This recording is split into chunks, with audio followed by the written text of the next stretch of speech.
Live as it says we are live. Look at that. Amazing, isn't it? Fantastic. Here we are again, Tuesday. Thanks for tuning in, folks. Yep. Today, we're very excited about our guest, Terry Crain. He has the most encyclopedic research project. I mean, they're all just incredible, these authors we've been lucky enough to have lately.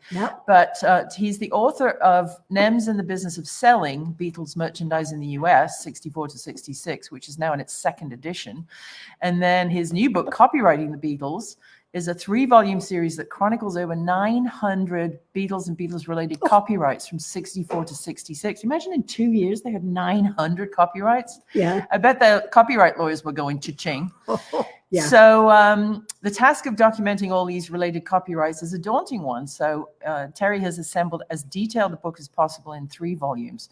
The annuals of the Library of Congress, there are Beatles and copyrights for musical screenplays, lectures, spoken word writings, dolls, Beatles records, newspaper artwork, paintings, drawings, articles, toys, posters, albums, sculptures, jewelry, portraits, magazines, record cases, sheet music, novelty records, TV scripts, cartoons, impromptu skits, books, photographs, and documentary scripts, satire animations, and cover records in French, Dutch, Spanish, and German, and yet more. So I'm going to bring the expert on now because I'm just exhausted reading that dang list. It must be about 300 years old. Ladies and gentlemen, without further ado, large round of applause for Terry Crain. Hi, Terry. Hello, Terry. Oh, no, you're not 100 years old. Ladies, I'm honored. All of this in your Ladies, I'm honored to be here. Thank you. Thank you so much. That's fantastic. Yeah. So, I mean, what first gave you the idea? Because it's really a niche that hasn't been explored, right? Yeah. Yeah. Well, I realize I am people ask different people, what kind of author are you? They kind of like that. And people have these great philosophical answers, multi-syllable words and all this kind of stuff. Well, that's not me at all. The only thing I've ever realized what I'm in is I like to work on lists. If I can't find a list, I thought, well, I wonder why I can't find it. I'm a bit like that, yeah. Okay, all right. So the first book is exactly what happened with this one. NEMS and the book, all right? Everybody kept telling me there's about 150 licensed items in the United States from 64 to 66. Dolls and games and all that kind of stuff, which is fine. Yeah. That's great. So one day I'm thinking, well, where's this list? Where's this 150 items? I'd like to look at it, all right?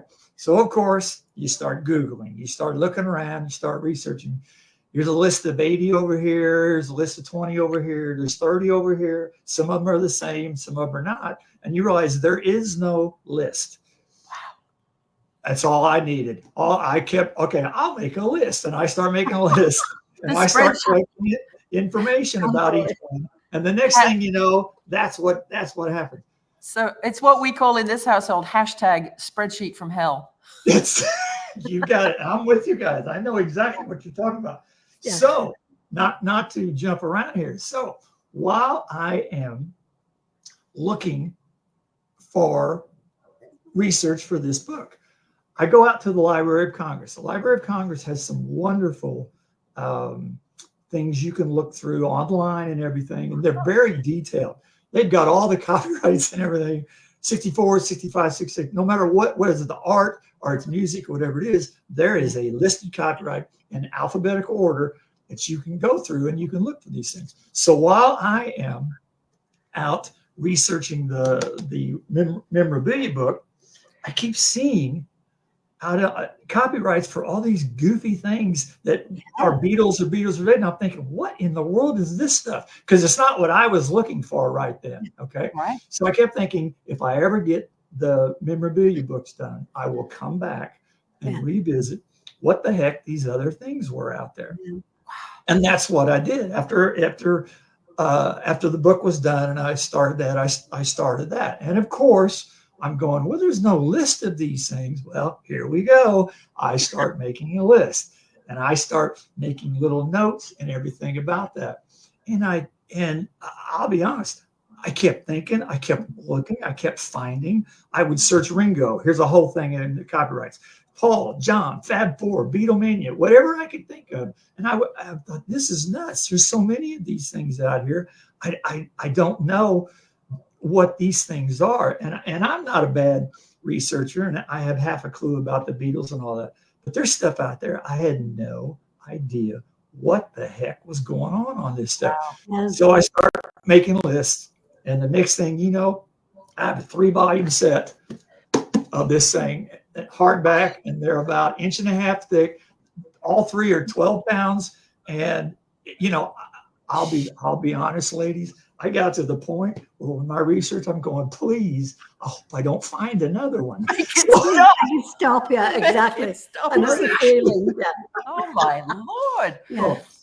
So let me show you something if you don't mind, because I try to explain to people what the books are about. The books are in chronological order. And you made the joke, which really is not a joke, of the people working in the copyright office during that time, especially in '64. Because as you guys well know, the Beatles were the hottest thing on the planet. So everybody had an idea. I'm going to write a song. I'm going to draw a picture. I'm going to write a little article. I'm going to write a television script. I'm going to do this, and I'm going to copyright it because I'm going to sell it to somebody and make $1 bazillion off of this because they're the hottest thing on the planet. So that's what all this is. Most of this stuff never saw the light of day after they went and got the copyright. But by golly, their words and their whatever it was is there. So, for example, October 5th of 1964. All right, you have a novelty record called "Those Happy Beatles." Never heard it, never seen it, but that's what it is. The next day, somebody copyrights another one. I don't care if you do idolize the Beatles. That was the name of that one there. The next day, October 6th comes. What happens here? Brian Epstein, he goes out and copyrights his book, A Cellar Full of Noise. Okay. Yeah. So we got that on October 6th. Well, on October 8th, somebody else copyrights The Beatle Bop, which is another novelty record that they did and they copyrighted. And then after that, I got a couple more to show you. And then on that October 8th, I Won a Beatle for Christmas, which was a huge thing about that. And I'm going to return to that for just a second. And then, while you're out in the copyrights, then on October 9th, what do? They copyright I Should Have Known Better in Spanish. That's a Spanish version right there of the song. Happy birthday to John. Exactly. And it just goes on and on. And I guess you must have lists of your lists, mustn't you? It's practically. You heard it here. So now, are you able to tell from what you, because we do copyrights for clients, obviously these days with the internet, but are you able to tell if Brian and NEMS were using one law firm in New York, say, or were they trying to do it themselves, or how did you do a copyright in the '60s without the internet? What was the process? You went to Washington, like you said, or you fill out the copyright form and you send it in and all that. These copyrights in the Library of Congress are hand typed one after another. Those things. They're just phenomenal to look at, and they all have the same. They all have the same thing. It lists who it is. It lists who the copyright is, what date they've done it, and they assign a certain copyright number to it and all that. And I find out all these weird things that I never knew. Like you guys, if you deal with the copyrights all the time, you probably know, like if you do the song and all that, you can't, the words music are copyrighted, but you can't write titles. For example, I Want a Beatle for Christmas. There's six different songs by 6 different people. So think about that. If you call the local radio station in 1964 in December and say, I want to listen to that new song, I Want a Beatle for Christmas, they're going to have to go, which one? Because there's 6 of them hot on the thing. The idea behind the whole copyright of not being able to copyright a title was because if 1,000 people write a song called I Love You, who does it belong to? It's correct. It's fair use, right? I mean, anybody. My Funny Valentine, I think, has got about 5. Well, Yesterday. Good grief. Yesterday is right. 1,000 songs called Yesterday. Only one of them happens to be Paul's. Yeah. There was a Beatlemania was a hot word That's right. Right, back at that time. If you go to the Library of Congress and look up Beatlemania, there's like 12 things copyrighted as Beatlemania. So, and then people must have thought, well, you know, maybe somehow get those confused. So we'll put a dash between Beatle and Mania. So then you got a couple more of those copyrighted. And then somebody else even said, well, you know what? We might get confused with that. So we're not going to take the dash out, and we're just going to put a space between Beatlemania. So then you had things like this that had Beatlemania with the space in And there. then an exclamation mark. Yeah. Right? Exactly. Good So it's grief. you just get, as you guys know, when you do research projects and all this, you just get sucked into this thing. And I constantly would just shake my head and go, I had no idea. I had no idea this stuff was out there, because none of this came, hardly ever any of it came to the light of day, but they got it officially. How did you get involved or meet up with the NEMS people? Well, you know, when I was little, I saw the Beatles on Ed Sullivan when I was 8 years old, and I had the older sister who, yes, had all this stuff in her room and had the George doll and all that kind of stuff. So every time I would walk by her room, I'd see George looking at me or something like that. Well, I got stuck with that. I like the toys and the games and the fun stuff like that, and that has always hung on with me. I've always liked the items.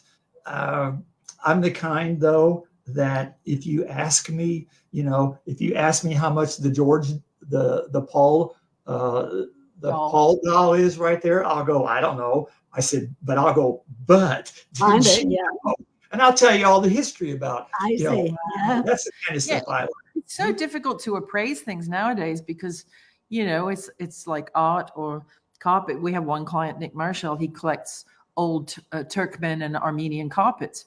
Mm-hmm. I've got one here that I dug out of the ground in Armenia, and I'm like, I'll give it to you. He's like, oh no, that's worth about $5,000. I'm like, it's a dusty old piece of crap in a plastic bag. It's worth nothing to me. So Correct. It's beauty's in the eye of the beholder, isn't it? Speaking of which, I'm not expecting you to opine on a value, but I found this, which was given to us by Queenie Epstein 1,000 years ago.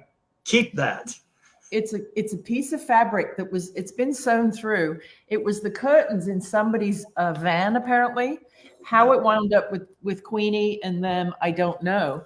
But it's got on the back of it, it's got sort of a copyright notice, but it says it's from Amsterdam. It's from the Netherlands. It was a licensed item in Holland. And so it was, yes. That would be even outside of the U.S. copyright purview, wouldn't it?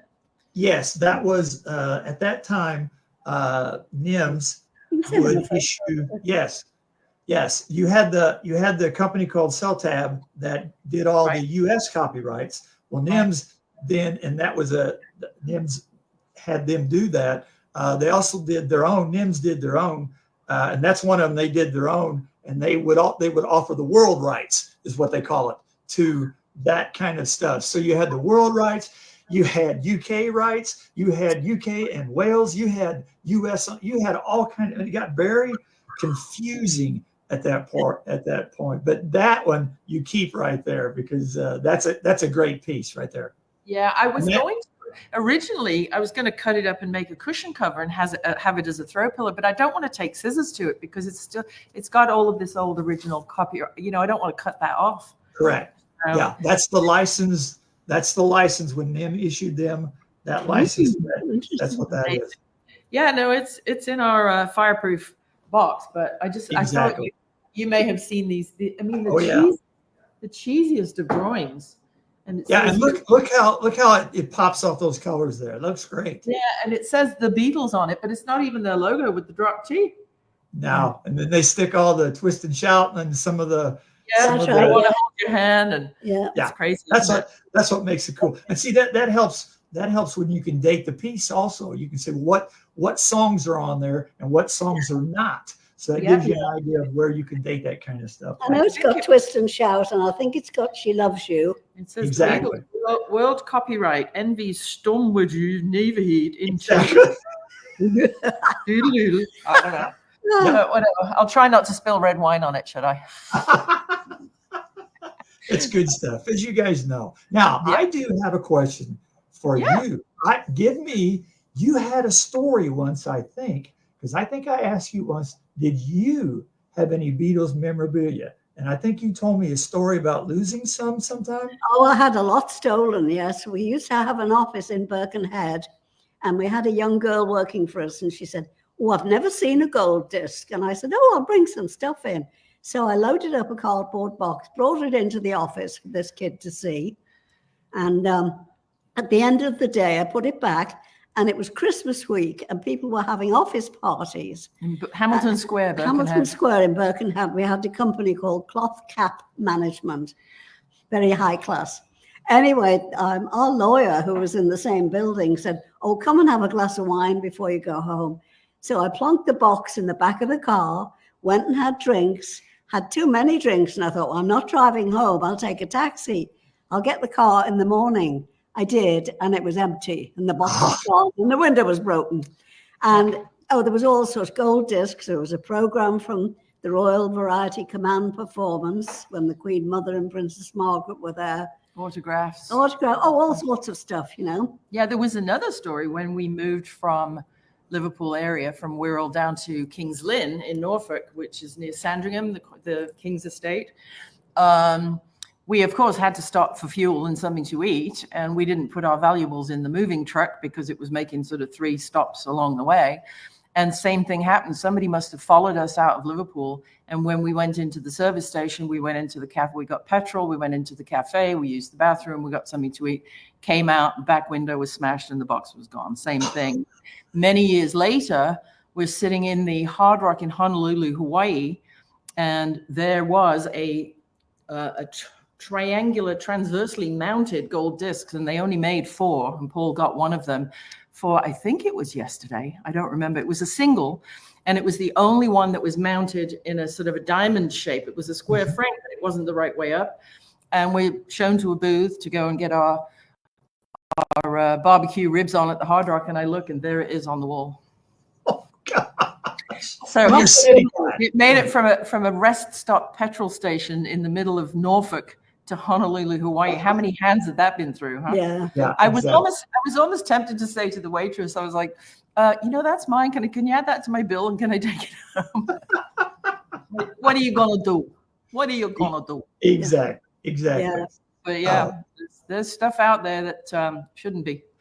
You guys mentioned Halloween because it's right around the corner here where we're looking at and all that kind of thing. So of course, I just want to make sure everybody knows 2 things. One of them is the big Halloween stuff back from 1964, where you could buy all 4 of the Halloween costumes, and yes, you could be a Beatle for Halloween if you want to. Yeah, those are great stuff. There's great. Absolutely.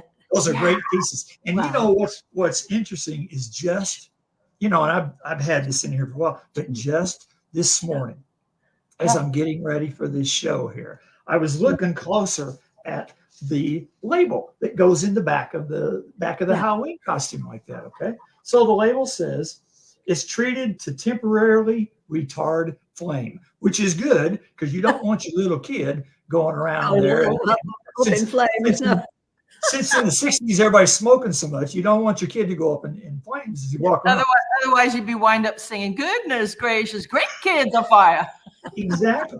But if you read farther on the label, it says washing or cleaning removes the flame retardancy. So you got to take your kid around in a dirty thing every year, or risk little Johnny going up in flames. It's an amazing thing.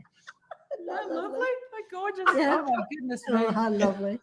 And Marion's just saying she saw them in Woolworths in 1964, and they had plastic masks. Which exactly. That's what these came with masks. These came with plastic masks and everything you wore.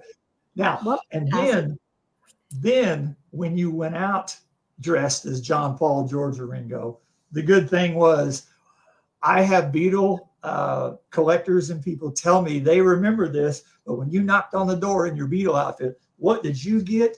You got candy sticks with all the John, Paul, George, and Ringo right there. And really, they called them candy sticks. What they were candy cigarettes. All right. They were, and because I used to have them when I was a kid, they were little pieces of almost pure sugar that was long and thin like that. And at the end of this basically pure sugar, they'd put some food coloring that was red there. So you stick this thing in your mouth and look cool all the time, going around like that, thinking you were smoking. But they had Beetle candy sticks. So when you went out for Halloween, it was a great day. Wow. And this year it's all Camilla and Donald, isn't it? Yes, right. Halloween costume. So Joanne says she had one of those costumes, and Marion's agreeing they were just pure sugar. They were like little Blackpool Rock, right? They were. I mean, they were about the size of a thin pencil, and I'm telling you, I remember having quite a few of them. And they went straight to your head. They were wonderful when you were I a would wonder if they were sponsored by dentists, by the American Dental Association. Yeah, probably. Get the little buggers all sugared up and get them straight round to the dentist with the cracked teeth. Exactly. Great. one of my collector friends talks about how he remembers his aunt when he used to go in the mid 60s, when he used to go trick or treating. His aunt, that's what she bought to give out to the kids when they came knocking on the door. So he remembers these big bowls sitting by the door, and they were all Beetle candy cigarettes. What a great, candy sticks. What a great thing to give away. Well, nobody knew that smoking was dangerous Correct. back then. Cool, right? I mean, all the boys smoked Peter Stuyvesant because my dad smoked Peter Stuyvesant, and then so did Paul, and then so, on down the line. Jim started out with Woodbines. Woodies, yeah. Yeah. You used to be able to buy cigarettes as singles. They used to call them a Lucy. Lucy's, yeah. Because they were loose, taken out of the packet one at a time. My brother used to send me when I was a kid. I was probably about 7 or maybe earlier. And he'd send me to the local sweet shop to buy him a Lucy. One cigarette. And it was half a penny, a halfpenny, not a penny, but half a penny for a Lucy. What's that old Liverpool song? Hello, Jimmy, how's it going? You're looking pretty smart in your mother's clothes. Is your old man on the dole? I've got a new pair of wellies. Hello. And then the second verse is, walking around with your head, with your gob on the ground, looking for a shilling or a Lucy. Yeah. It was actually an old Liverpool song. People don't give up your day job. Yeah, walking around looking for loose cigarettes, Yeah. Learned something new today. Thank you, ladies. Yeah, Joanne says you called them candy cigarettes. She didn't seem to be a problem at that time. Yeah, no, absolutely. Yeah. Exactly. Nobody. It was. And now it's vaping, isn't it? Oh, well, yeah, vaping. Don't get me started on vaping. So do you have a particular favorite, oh my God, they seriously copyrighted this item out of your 3-volume set? Oh my gosh. Is the one that blows your mind to be like, anything naughty? They did what? No. It's hard to pin down because when you read the list at the beginning of the intro like that, I mean, that list just goes on and on. I think really and everybody talks about the novelty records and all that were just amazing at that time. There's over 300 novelty records that were copyrighted that I found in the book. And what I always hear is there's about 500 novelty records. So about 200 of them, they didn't even bother to copyright. They just recorded them so fast. They just put them on the shelf and say, well, nobody will catch us because the Beatles in 6 months aren't going to be, anybody. No one in 60 years will be talking about them on a TeaFlix show on the internet. So we'll put it out there really quick and forget all about it. But it's the novelty records, I think, that are just they're insane. Now, the first novelty record ever made actually was over by you guys, Dora Bryant. Oh, really? Really? All I Want for Christmas is a Beatle. Late 63. Right. I remember that. Late 63 is she did that one. And from the floodgates open. And what I think is really neat about the novelty records is, they're kind of goofy and corny, but that's what makes them cool. The list of people like Glenn Campbell and Leon Russell and all these great people who are associated with it. You would never think, Cher. You would never think these people were had something to do with a novelty record. Wow. Wow. Good grief. What? I wonder if they ever copywrote do you remember the Beatles Christmas records they used to make, the little floppy plastic ones, right? Yeah. I never found an actual copyright. Like I've got all the Beatle records are copyrighted in there. Different things and all that, but I've never seen where. Yeah, I know what you mean. The floppy disk, the Christmas gifts and all that they would give to the fan clubs and all that. I've never seen where they did. That's where the movie Good Old Frida, about Frida Kelly, directed by Ryan White, it was his first film. Now he's a big Hollywood hotshot, and Ange was featured in it. That's where the title Good Old Frida comes from, because that's one of the things they said on Frida Kelly's asked us to send a Christmas greeting to the fans. And George's Good Old Frida. And they all go, Good Old Frida. And so that's what they decided to call the movie, based on one of these little stupid plastic floppy records. Exactly. Crazy. But they're, and I have, it's these, as I tell you guys, it's these background stories. And when you get into copyrights and you get into business and all this kind of stuff, it's these background stories that I love. A quick story. This, you've seen these dolls here. These are the Remco dolls. Remco company made these dolls. These were the hottest things to get. They were only $1 or so at Woolworths and all these different places back in '64. And you bought all these things and they were great. The Remco company did very well. One of the earliest licenses and all in the United States were these. Well, usually you hear these stories and I'll answer that question. Cher did sing a song, Ringo, I Love You, was her novelty record, but she did not record it as Cher. She recorded it as Bonnie Jo Mason. That was when she was 16. That was her first time she was in the studio by herself. So that was it. So let me tell you this. So the Remco in 1964, the Remco company has these dolls, all 4 of them. They're great and all this kind of thing. So usually companies, sometimes there's this rivalry and they don't talk to each other and all this. But in this one instance, a year later after the Remco dolls, the company called Colgate Palmolive, which we still have today, the Colgate Palmolive company. Used it this morning. Yeah, there you go. Colgate Palmolive made these bubble bath things. And they were Frankenstein and they were Bullwinkle and the Rocky the Squirrel and Superman and Batman and all this kind of stuff. They wanted a Beatle bubble bath. The Colgate Palmolive company did. So they weren't sure if the Beatles were going to last. So they decided as a company, they were only going to make 2 Beatles, not all 4. Because if it flopped, they've only lost half their money. So what does the Colgate Palmolive company do? They call the Remco company. They call these guys and say, you know what? You've been selling these dolls in 1964.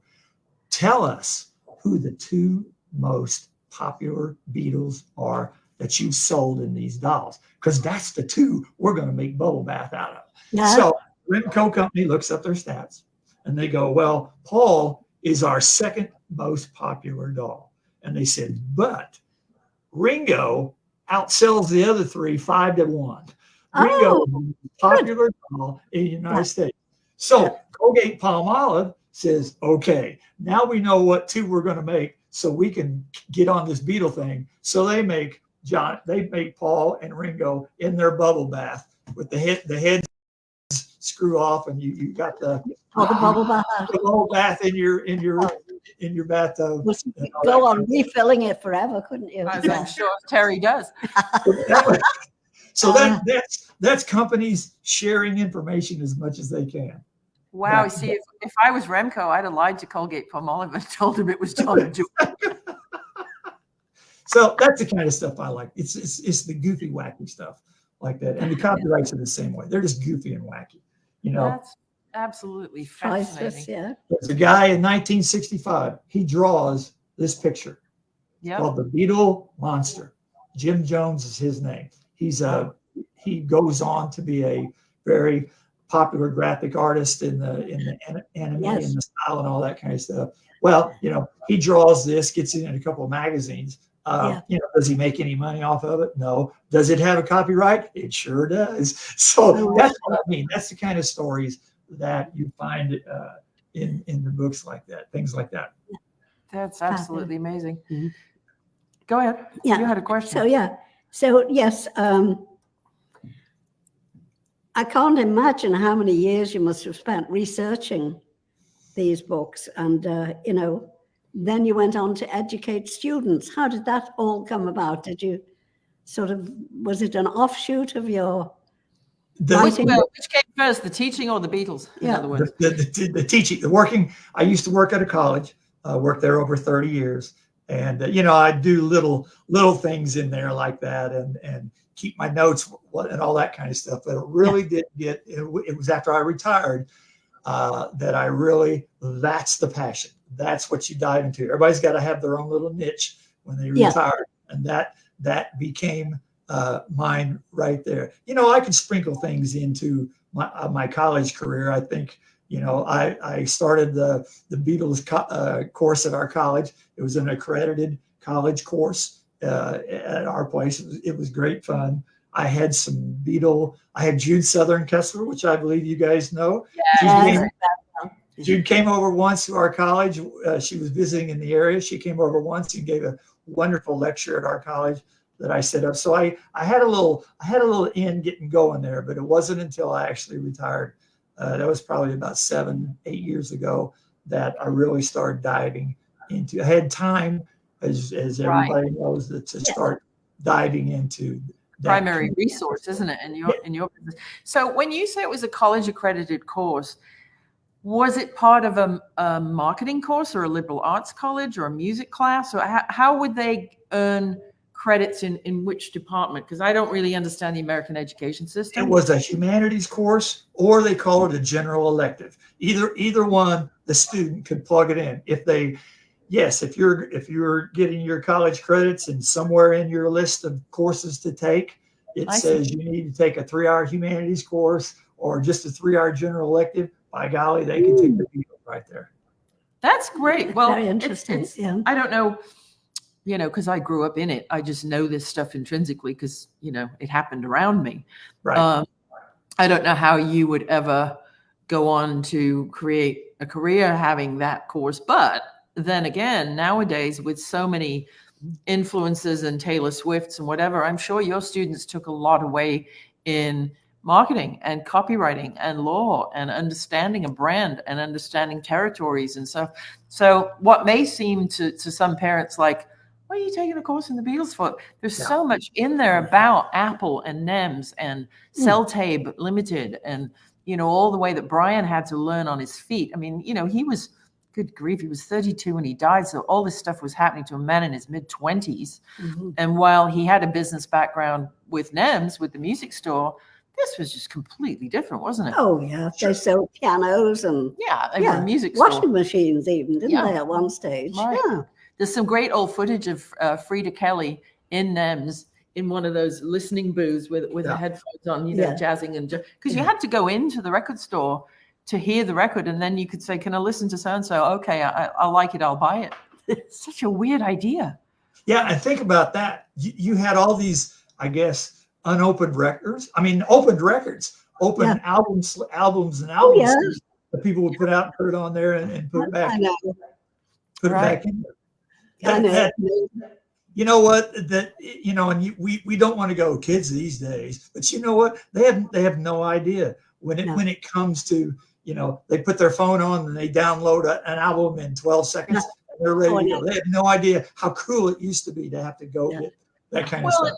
And vinyl sounded so much warmer, and people were playing real instruments. And, not to get off on a tangent, but we work with a lot of independent musicians and famous rock stars like Edgar Winter, who's, in the Ringo Starr All-Star Band here and there.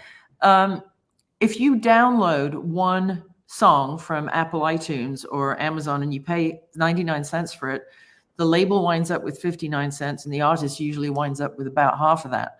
So you need 3,000 streams on Spotify to make a quarter, or one download on Apple, on iTunes. So, you know, Spotify servers are all the way over in Sweden. They're not under our copyright law. They pay 0.0003 cents for every time somebody listens to it. They pay the label takes their piece, the manager takes 15%, the agent takes 15%, the publisher takes 50% of the balance, and the artist gets the rest.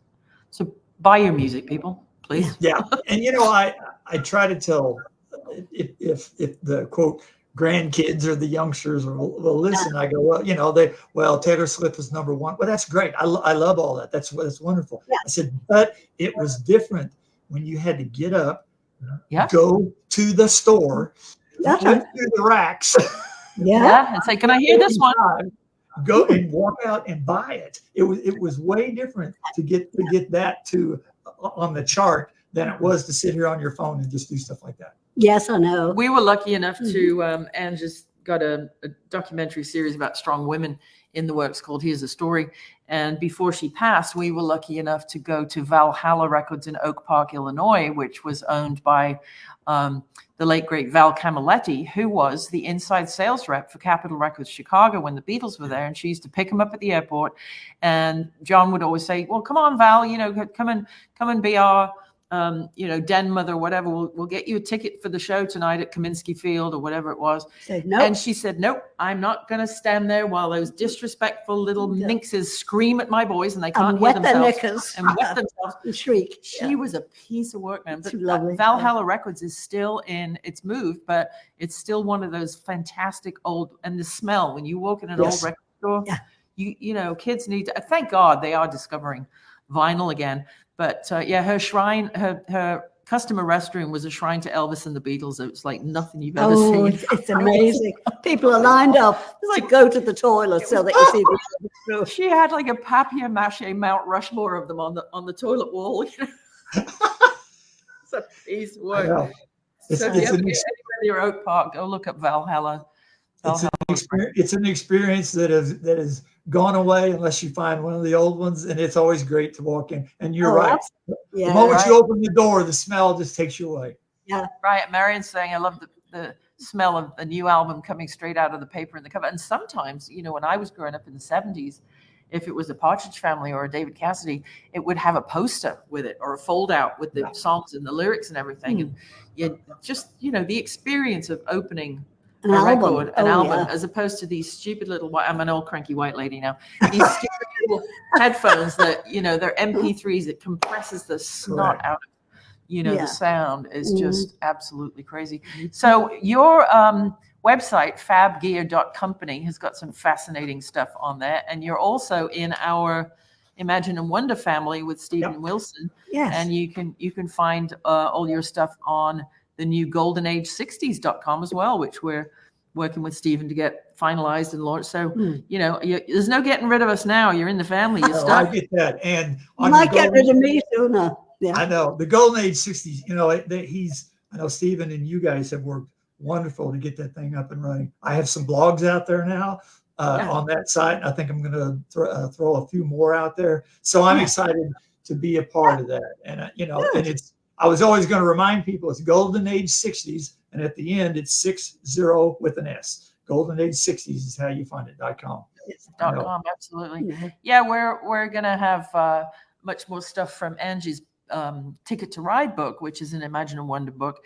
It's a day tripper's guide to London, Liverpool, Hamburg, New York, and LA. And my husband Martin built a web page for every corresponding place in the book, and it's linked by QR code. And so we're going to do excerpts on goldenage60s.com for, you know, if you're going to Liverpool, here's Angie's, top 5 place not to miss, and Hamburg and so on. Because finally, Hamburg is getting around to its Beatle legacy. You know, they hadn't really done much before. No, they didn't really in the way of it, did they? But I think now they realize, as we were talking about, like on Charles Rosenay's tours and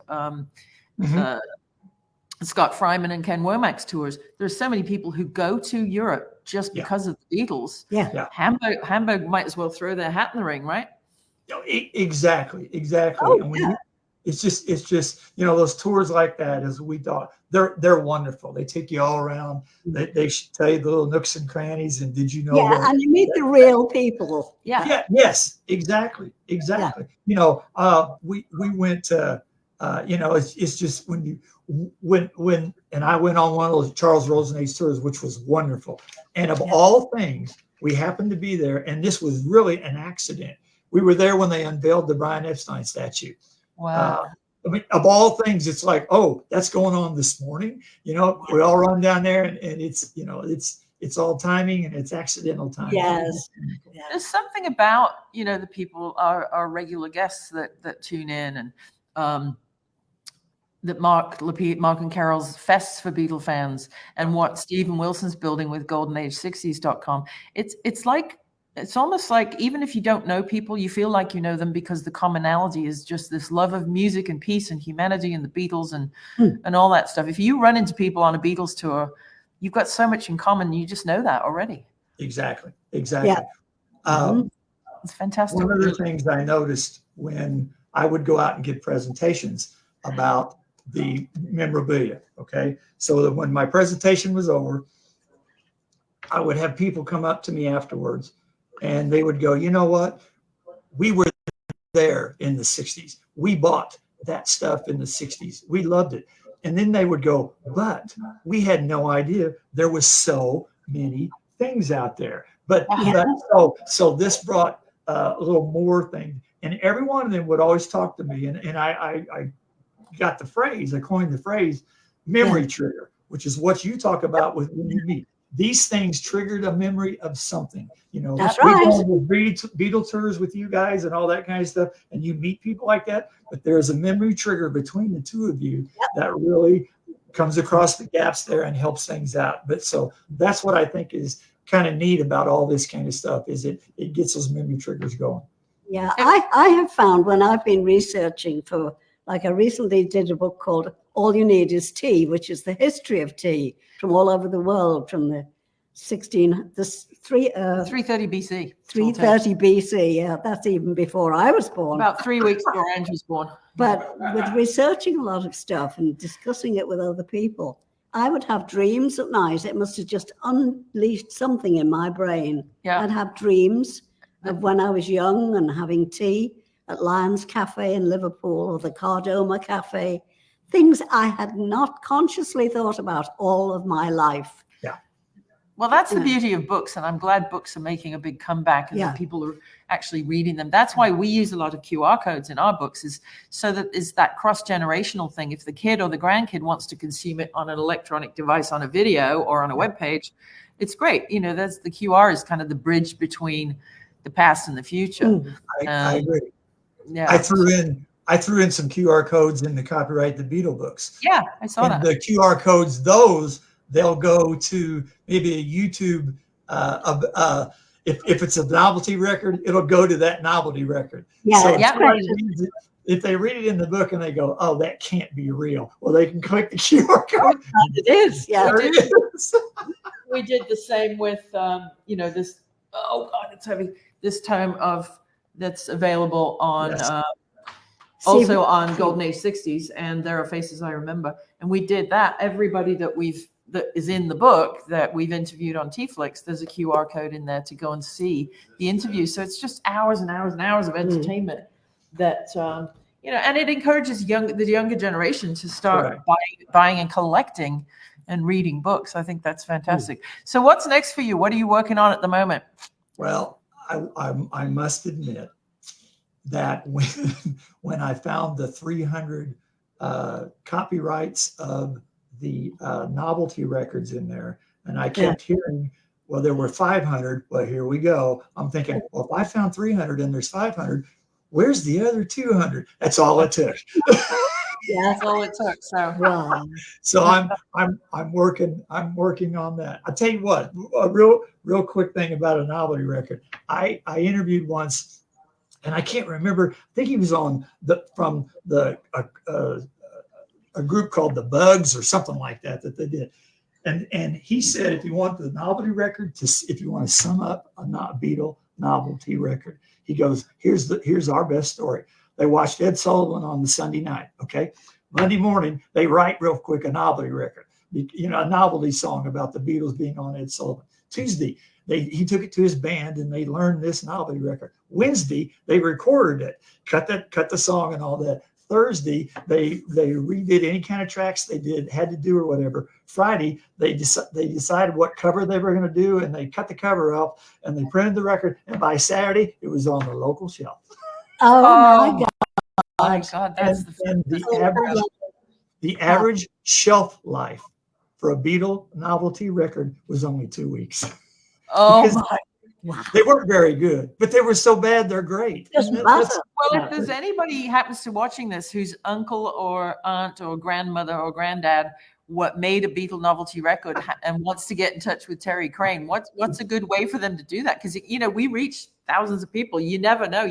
Somebody might pop their head up and go, "Hey, my great uncle was in a band for 5 minutes." My site is Fab Gear at the fabgear.company. That's my website, fabgear.company. And in there's a way to get a hold of me. And I have people do that all the time. And it's wonderful. And it's right back to my having the love of the backstories. It's like, I don't care if it didn't make a dime. I don't care if it was only on the shelf for a week and a half. Tell me about the story about making the Beatle novelty record. That's classic. I heard you say early on in the program, and then I retired. Oh no, you didn't. You retired from teaching. Yeah. Well, you know how that goes. I certainly do. You know what, ladies? I had people tell me when I retired, they said either one of two things happen. It's either you die on the couch after 6 months, or you're so busy you don't know what to do. And I believe that now. I really do. Absolutely. Yeah. Do you know the cruelty of all ironies to me is, when somebody retires at 65, which I'll be, in a couple of months, they give you either a grandfather clock or a gold watch. So watch the time taken away. Tick away till you die on the couch. I mean, not in this house. Maybe like a Sun Joe tree trimmer. What might be more appropriate? Something. I know. Just say it. And you take it and you put it there, or you put it up on your shelf somewhere, and it just sits there. Yeah, absolutely. That's crazy. That's what happened. Brendan's saying, write a book about John's trip to Bermuda on his boat and what happened when he went to a disco and what got him back into writing again. I think Elliot Mintz might have the market on that one. Yeah. I think he was on the boat. Elliot's new book is fantastic. It's unbelievable. Yes, I've seen part of that. It looks very good. And I love keeping up with you guys on your sites and all those. You guys keep us all informed of what's going on and everything. And we try. Well, that's do a wonderful job there. Thank you. Martin is the editor-in-chief of the McCartney Times at McCartney.com, which some of you know the story of how we got that name. It's a long story, but funny one. And so we decided, since we were able to wrangle the name and nobody else wanted it, we would just, publish a daily rock and roll newspaper of all things Beatles and 60s and fab stuff. And of course, we'll be linking to goldenage60s.com to get all of our books in everybody's hands. Well, this has been, I know how busy you are, so thank you for taking the extra time with us today. And it's I feel fun like overtime. It's fantastic. And thank you for doing all the posts and letting people know you were on. Yes, that was good. We'll keep going. Yeah, sure. This will live forever on Facebook, and then Martin will put it on our McCartney Studios YouTube channel, and I'll send you the link. And also, of course, you will be the front page feature on McCartney.com. Man, it doesn't get any better than that, ladies. I'm telling you. Yeah, that's great. Well, as you probably know, if you've seen it, everybody gets just a silly little limerick at the end of our candy for your Halloween. Your thank you is a little limerick that pays homage to your former career before you so-called retired, which I'm not buying for a minute. No. Okay. So are you sitting comfortably? I'm sitting comfortably. Really good. 1, 2, 3. There once was a teacher named Terry, whose memorabilia was merry. He taught with great flair and made voiceovers rare. For Alexa and Google, legendary. And next time we'll talk about that. That would be fun. That would be fine. I like the teaser. That's Next great. time. Yeah, Yeah. we put a little teaser out there, and we'll talk about Alexa and Google and manipulating that whole world on our next visit. So Albert from Illinois is also he's one of your neighbors. And have a safe Halloween. Yes, absolutely. I will be putting all my lights out and hiding from the little sugar monkeys. I get it. I get it 100%. Yeah. Yeah. All right, kids. Well, Okay. thanks, and we will see you all of a sudden. Thanks so for your much. time. Lots of love. Bye. Bye-bye. Talk soon. Bye-bye. Bye-bye.